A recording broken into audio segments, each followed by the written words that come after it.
esta calor que vai, tedes que estar pechados na casa, que aínda que teñas xardín, non podes usalo, tes piscina, non podes usalo, tes porche, non podes usala, tes terraza, non podes sair, é todo por unha invasión de moscas. Están, desde logo, desesperadiños de verdade os veciños, Bueno, que a veciñanza acusa como principal responsable, mira, tía un galiñeiro que xa é industrializado, é dicir, un galiñeiro grande, industrial, como, pois, o foco de onde veñen todas as moscas. Por qué? Porque din que os procesos nese galiñeiro, que antes era un galiñeiro familiar e que agora xa é unha gran empresa, están mecanizados, e que toda a merda, literalmente, das galiñas a botan fora, co cal aí se xuntan as moscas e despois onde van?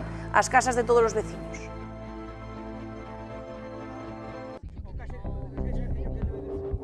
Bos días a todas e todos. Marisa, estamos nun lugar seguro porque en calquera outro de Bemil prácticamente non se pode estar coas moscas. Non se pode abrir a boca, que se quedan aí. Temos unha plaga de moscas, pero esa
Hai situacións delicadas en todo isto tamén, sobre todo para persoas maiores. Adriana, tu aboa, por exemplo. Mi abuela, que tiene 92 años, claro, non vas a estar con produto todos os días. Ti, por exemplo, entendo que sofres esta situación tamén porque estás iso embarazada, Sí. con especial preocupación. Puede afectar al embarazo, puede afectar